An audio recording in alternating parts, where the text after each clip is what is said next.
Marami ang nagsasabi na si Donald Trump daw ay mas malapit sa dating Pangulong Duterte.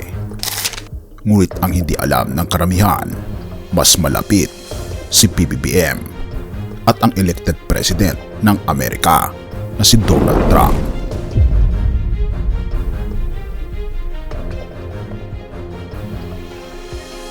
President Bongbong Marcos says he had a call with U.S. President-elect Donald Trump where he expressed the Philippines' desire to further deepen the ties between the Philippines and the U.S. Sa isang kamakailang productive congratulatory call ni Pangulong Ferdinand Marcos Jr. kay Donald Trump, hindi lamang relasyon ng Pilipinas at Amerika ang naging sentro ng usapan. Sa halip, bumalik ang kwento sa mga nakalipas na alaala, mga alaala ng isang matalik na kaibigan. Sa kalagitnaan ng kanilang pag-uusap, kinumusta ni Trump ang isang pangalan na minsang nagniningning sa pandaigdigang entablado. Ito si First Lady Imelda Marcos. Naalala niya agad ang Pilipinas, ika pa ni PBBM. Ang kaibigan niya talaga, mother ko. Kinukumusta niya, how is Imelda? Isang simpleng tanong, ngunit puno ng misteryo. Ano nga ba ang tunay na ugnayan ni Imelda Marcos at ni Donald Trump? Halika, atin itong pag-usapan, mga kaibigan.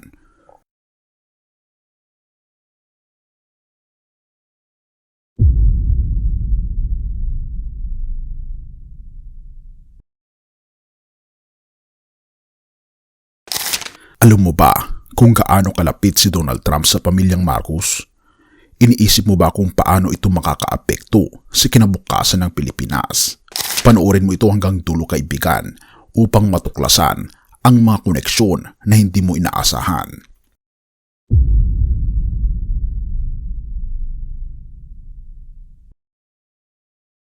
Sino nga ba ang mag-aakala na sa gitna ng napakakulay at malasop opera na kasaysayan ng pamilyang Marcos, may isang Amerikanong negosyante na tila tahimik ngunit mahalagang bahagi, si Donald Trump. Bago pa man naging Pangulo ng Estados Unidos, ay may hindi pangkaraniwang koneksyon sa pamilyang Marcos. Ang tanong ay, paano nagsimula ang ugnayan nila?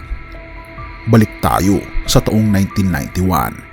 Sa isang marangyang ballroom sa Central Park, New York, naganap ang isang hindi malilimutang pagtitipon, ang 80th birthday party ng kilalang komedyante na si Joey Adams. Sa gitna ng mga kilalang personalidad na dumalo, dalawa ang talagang kapansin-pansin. Si Imelda Marcos na nooy nasa gitna ng kontrobersya matapos ang exile ng kanyang pamilya mula sa Pilipinas, at si Donald Trump, isang kilalang negosyanteng real estate mogul ng New York. Hindi ito basta simpleng pagkikita, kaibigan. Hindi lamang sila magkatabing naupo, nagkaroon pa ng palitan ng ideya at mga biro na nagbukas ng pinto para sa isang hindi pangkaraniwang pagkakaibigan. Sa mundo ng politika at negosyo, ang bawat relasyon ay maaaring maging tulay sa mas malalim na alyansa. Para kay Imelda at Trump, ito ay hindi lamang personal, kundi pati pampolitika.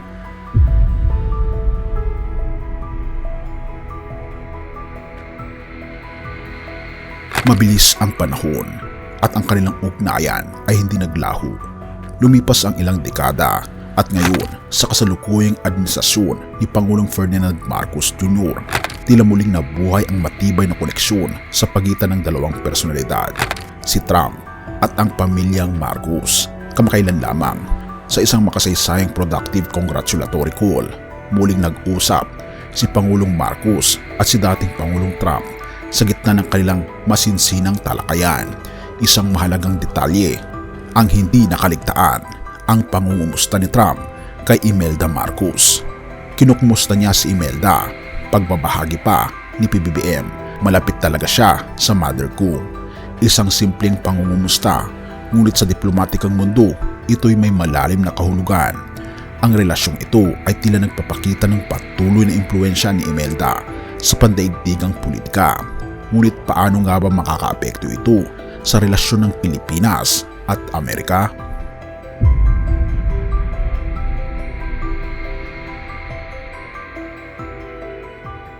Hindi na bago sa kaalaman ng publiko ang malapit na relasyon ni Trump sa mga lider na may autoritaryang estilo. Bukod kina Vladimir Putin at Kim Jong-un, isa rin sa kanyang mga pinupuri ay si dating Pangulong Rodrigo Duterte. Ang ugnay ni Trump at Duterte ay nagbukas ng mas malalim na pag-uusap tungkol sa mga isyong may kaugnayan sa droga, human rights at military cooperation. Ngunit hindi maitatangging ang impluensya ni Imelda Marcos ang tila nag-ugat ng koneksyon sa pagitan ng dalawang bansa. Sa likod ng malaking ngiti, mga magagarang kasuotan at marangyang pamumuhay, naroon ang tahimik na impluensya ni Imelda. Siya'y naging tulay para sa makapangyarihang tao gaya ni Trump na tila bumubuo ng isang eksklusibong bilog ng mga elite na nagdidikta sa pandaigdigang eksena.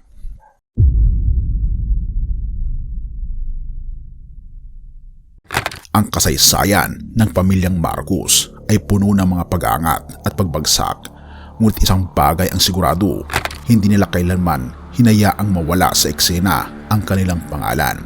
Sa bawat pagbalik nila sa kapangyarihan, laging may bagong puwersa ang sumusuporta sa kanila. At isa na rito ang impluensya ng media. Sa dokumentaryong The Kingmaker, inilahad ang kahusayan ni Imelda sa paggamit ng media upang baguhin ang pananaw ng mga tao tungkol sa kanilang administrasyon. Kung si Trump ay makikitang kaalyado ng Amerika, maaring magbago ang tono ng relasyon sa pandaigdigang arena. Sa gitna ng mga tumitinding tensyon sa rehiyon ng Asia-Pacific, makakatulong ba ang pagkakaibigan na ito upang mapalakas ang alyansa o isa lamang itong laro ng personal na interes?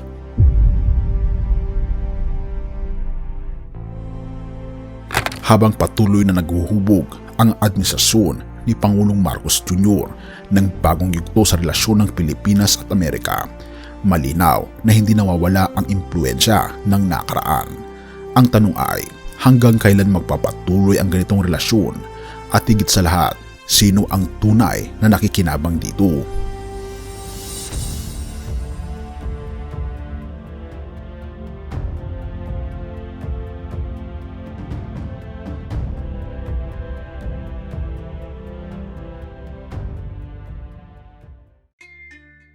Sa gitna ng ating pagsusuri sa ugnayan nina Imelda Marcos at Donald Trump, hindi may iwasan ang tanong, ano ang aral na maaari nating makuha mula rito? Sa mundo ng politika, ang mga alyansa ay madalas na ginagamit upang makamit ang personal na interes. Ngunit paano natin ito titignan mula sa lente ng pananampalataya? Mateo 6 verse 21, "For where your treasure is, there your heart will be also." Ang talatang ito ay nagpapaalala sa atin na kung saan nakatuon ang ating puso, doon rin tayo mapapatungo. Kung ang relasyon o alyansa ay nakabase lamang sa pansariling kapakinabangan, ang bunga nito ay tiyak na pansamantala. Ngunit kung ito'y nakaugat sa tamang layunin, maaring ito'y maging instrumento para sa kabutihan.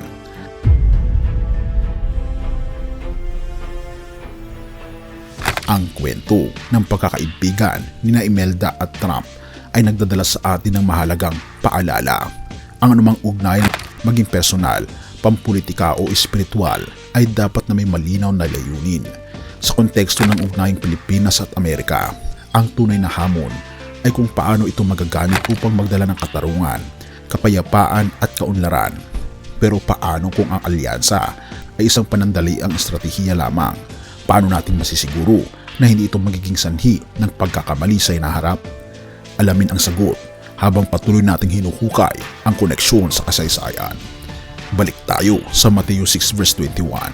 Muli iniwan ito ang hamon sa bawat individual, maging mga lider man ng bansa o simpleng mamamayan, na suriin kung saan ba nakatuon ang kanilang kayamanan.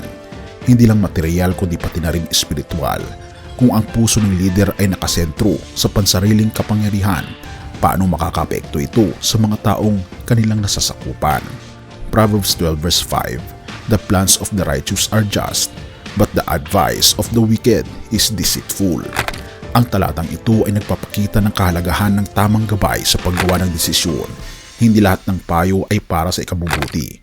Ang hamon para sa bawat isa sa atin, lalo na sa mga namumuno, ay hanapin ang tamang patnubay.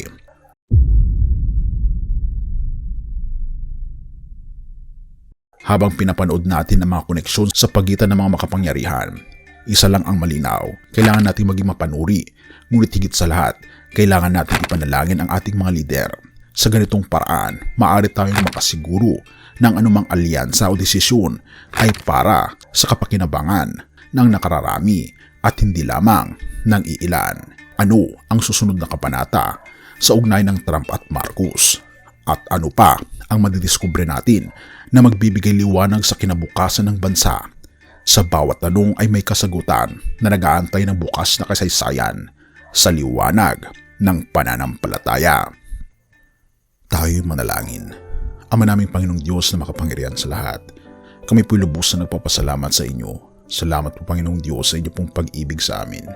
Tulungan niyo po kami Panginoon na ipaalala sa amin na kami Panginoon ay dapat magkaroon ng mas malalim na ugnayan sa inyo.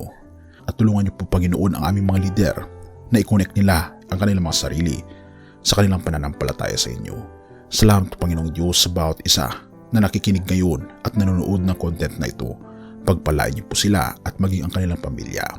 Patawarin po kami sa lahat ng aming pagkukulang at pagkakasala at salamat sa pagdinig ng aming panalangin sapagkat ito ang isang hiling sa matamis na pangalan ng aming Panginoon Hesus. Amen.